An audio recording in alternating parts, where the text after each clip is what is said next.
The world of international politics often feels like a rhetorical wrestling match, and the latest exchange between the Kremlin and President Donald Trump is a masterclass in using metaphor as a weapon. In a direct and forceful rebuttal, Kremlin spokesman Dmitri Peskov fired back at Trump's characterization of Russia as a paper tiger. Peskov didn't mince words, declaring simply and unequivocally, Russia is a real bear. This isn't just a snappy comeback, it's a deep, deliberate piece of geopolitical rhetoric that deserves a closer look. Here's what he had to say. We are continuing our special military operation in order to secure our interests and achieve the objectives that the Supreme Commander-in-Chief Putin and the President of our country set from the very beginning. And we are doing this both for the present of our country and for its future, for many generations to come. That is why we have no alternative. In order to secure these interests, we need to resolve the root causes of this conflict. Putin has repeatedly tried and proposed to resolve these root causes, to solve this problem at its source. He made these proposals to the Americans, to the Biden administration at the time, and even before Biden, he made them to Obama as well. We remember 2007 as well. Of course, these significant proposals were made available to everyone, to the entire global community, but we unfortunately heard very firm and unequivocal refusals from the Americans to even properly discuss this critically important topic at all. We received a harsh rebuke from the Europeans, saying that Russia should not stick its nose into European security matters, and that Europeans would handle things themselves. And this in turn is absolutely contrary to our principle of the indivisibility of security. In other words, you cannot address European security at the expense of Russia's security. Moreover, no matter what anyone says, even now, Russia is an integral and inseparable part of European security. Therefore, all discussions about security without Russia or at Russia's expense are, at the very least, unfounded and in reality, dangerous and unacceptable to us. There is a war going on. The special military operation is one thing, but what is happening around us, that is war. It has never stopped. But right now, we are in the most acute phase of the war, and it is quite fateful for us. We need to win it for the sake of our children, our grandchildren, for their future. Russia is quite successfully redirecting the flow of its energy resources to other directions, to other markets. At last, an agreement has been reached with China.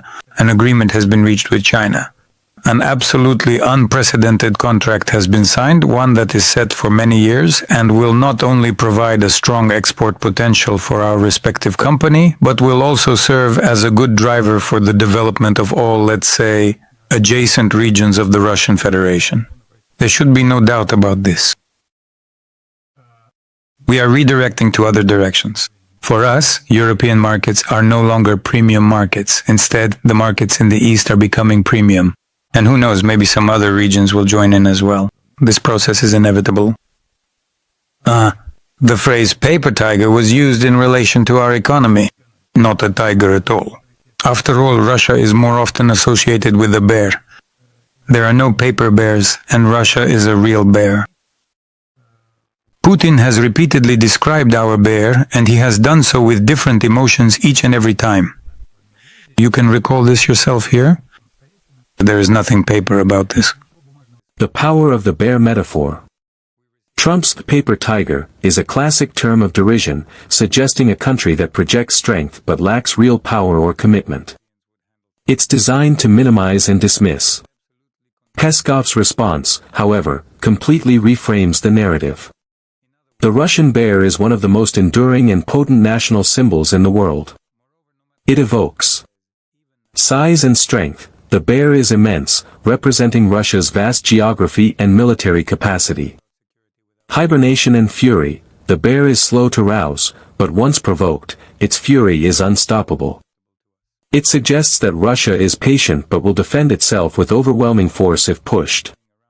Unconquerability. Historically, the bear has symbolized Russia's resilience against invaders, particularly in the harsh winter climate. By choosing this metaphor, Peskov is essentially saying, you see us as a weakness? We are, in fact, an elemental force. This statement is aimed at a domestic audience to bolster national pride, and at an international audience to project unwavering resolve, especially amid the ongoing conflict in Ukraine. Let go back to Kremlin spokesman Dmitri Peskov. Russia maintains its resilience. Russia maintains macroeconomic stability. Yes, Russia is indeed experiencing certain significant pressure points and problematic areas across various crucial sectors of its economy, which is quite inevitably connected to the myriad extensive economic restrictions and severe sanctions we are currently facing, and so on, as a direct consequence. And the global economic turmoil. Is a call being planned? No, there haven't been any such plans so far, but it can be arranged at any moment. The channels are functioning, and in fact, the situation now is fundamentally different from what it was with the Biden administration. That is, the channels of dialogue are working, we are talking with the Americans, and President Putin still highly values Trump's willingness to help, Trump's readiness to look for solutions together. Putin has clearly stated his positions. Putin said that he is ready for a meeting. Putin did clarify, however, that it makes sense to meet only after both sides have done their homework, after preparations have been made at the expert level. Meeting without preparation is more of a PR stunt and is more likely doomed to fail. How do the presidents address each other, formally or informally? Of course, in English there is no distinction between tie and vi, it's just you, but still, based on the feeling. Overall, they communicate informally on a first-name basis. Well, they've known each other for a long time. And indeed they treat each other with respect and warmth. That doesn't stop them from discussing difficult topics. That doesn't prevent them from disagreeing on many issues. After all, each side is primarily defending its own interests. Of course, the Ukrainians are making a lot of proposals, a lot of suggestions, and they mention a huge number of countries. And at first they didn't focus on Kazakhstan at all, but rather on those countries that are absolutely unacceptable to us, as for some reason Switzerland is still considered a neutral country, or Austria. Well, de facto, they are no longer neutral countries for us, and this needs to be taken into account, and for us this is absolutely obvious. Here we proceed from what Putin said, guys, if you want to meet, come to Moscow. Trump continues to demonstrate the political will to participate in the settlement process. We welcome this, and President Putin personally values it very highly. The relationship between the two presidents allows them to discuss rather sensitive topics, including the issue of the Ukrainian settlement, and to convey to each other, well, let's say, the main messages that make it possible to understand each country's position and the reasons behind those positions. We hope that this will continue. Putin, through his officially appointed head of the negotiation group, Medinsky, explicitly says, let's negotiate, let's create 3 distinct working groups. Oh, now everyone has already forgotten about this. This was quite recently. That was my next question. Where are these working groups and why did the negotiations stop? And nothing has changed. The Kyiv side, the Ukrainian side did not respond to this at all. It all just hung in the air. The working groups were not created. Moreover, no response was received. No willingness from Kyiv. With memorandums? No initiative was shown. So that's where everything stopped. Absolutely. A defining moment and the critical stage. Peskov's comments go beyond the mere rebuttal. He framed the conflict in Ukraine as having reached its most critical stage and a defining moment for Russia's future. This is a stark escalation in rhetoric. That defining moment phrase serves 2 key functions. Justification for action. It helps justify the immense human and economic costs of the conflict to the Russian public, painting it as an existential struggle for the nation's survival. Warning to the West. It signals that Russia views the stakes as absolute and is unlikely to back down. When a state declares a situation a defining moment, it communicates a zero-sum mentality to its adversaries. The political context. It's also crucial to remember the source of the criticism. Donald Trump's commentary carries significant weight in Western political discourse.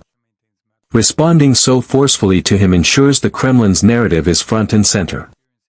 The exchange highlights a core tension in global politics, how power is perceived versus how it is deployed. Trump's comment questioned the perception, Peskov's response firmly insisted on the reality, the real bear, and its capacity to defend its interests. Ultimately, this brief but powerful exchange is a vivid reminder that in the high-stakes world of geopolitics, words are never just words.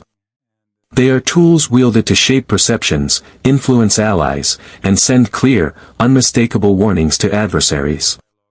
What aspect of this geopolitical exchange do you find most interesting? The rhetoric, the political timing, or the implications for the conflict? Let us know your thought in the comment section. And don't forget to like, share and subscribe.